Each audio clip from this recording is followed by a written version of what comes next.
হাসিনার আর ভারতের সম্পর্ক তো আর হবে না। হাসিনা তো বাংলাদেশে নন এক্সিস্টেন্ট, রাজনৈতিকভাবে মরে গেছে, আজকে প্রায় অনেক দিন হয়ে গেছে। সো হাসিনা আর আওয়ামী লীগ বলতে আর বাংলাদেশে কিচ্ছু নাই।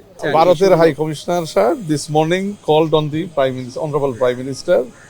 এইটা ওনার কনগ্রাচুলেটরি কলের একটা দরখাস্ত করছিলেন। সো এইটার প্রেক্ষিতে কি congratulatory call, so that was a schedule routine, যে কনগ্রাচুলেটরি কল যেগুলো আছে ইটস পার্ট অফ দ্যাট। এবং আর এটা ভারত সফরে যাচ্ছেন পররাষ্ট্রমন্ত্রী সাহেব আর আমি কালকে।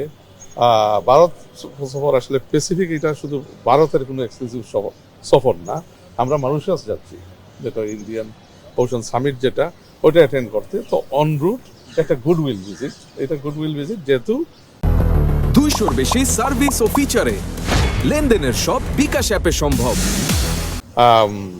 ভারতের মাননীয় পররাষ্ট্রমন্ত্রী সাহেব আসছিলেন আমাদের লেট ম্যাডামের ফিউনারালে, তারা একটা গুড উইল জেস্টার চাইছিল ওই সময়। তারপরে তাদের মাননীয় স্পিকার লোকসভারও আসছিলেন। আপনার প্রেক্ষিতে একটা গুড উইল জেস্টার হিসাবে যেহেতু আমরা যাচ্ছি মানে অন রুট মানুষাস, তো এই অপরচুনিটিটা মানে ইউটিলাইজ করে একটা গুডউইল জেস্টার দেখানো এবং তাদেরকে থ্যাংক করা, এবং কিভাবে আগামীতে ধরেন কিছু কিক স্টার্ট করা যায় সম্পর্ক। চ্যালেঞ্জেস তো আছে অবশ্যই, and we are very clear of the challenges, we've specified that. So এটা মূলত একটা মানে এটা মানে আপনার গুডউইল শুভেচ্ছা সফরে।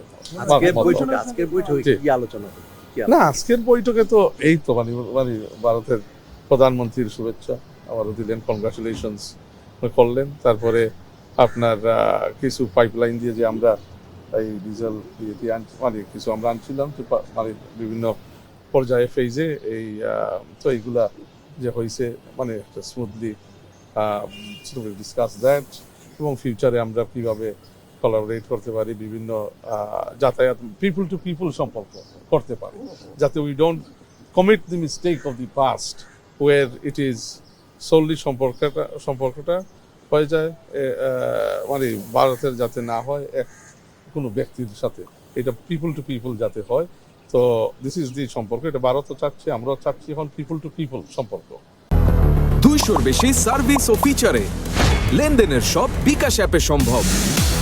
জোরদার করতে তো প্রত্যেক জায়গায় আমরা কালচারাল এক্সচেঞ্জেস মোর চাই, we want exchanges only between political parties, exchanges between government officials. তো আমরা এটা যত ওপেন এবং ক্লিয়ারলি আমাদের মধ্যে এঙ্গেজমেন্ট অ্যান্ড ডায়লগ থাকবে, তো on some of the challenging issues we may be able to resolve মানে ইন দি ওপেন। আর যত ধরেন আমরা তিক্ত করে রাখবো, এবং মানে in terms of we need to create a new space for a new relationship. এটা তো ক্লিন ব্রেক, মানে এটা তো হাসিনার আর ভারতের সম্পর্ক তো আর হবে না। হাসিনা তো বাংলাদেশে নন এক্সিস্টেন্ট, রাজনৈতিকভাবে মরে গেছে, আজকে প্রায় অনেক দিন হয়ে গেছে। সো হাসিনা আর আওয়ামী লীগ বলতে আর বাংলাদেশে কিচ্ছু নাই।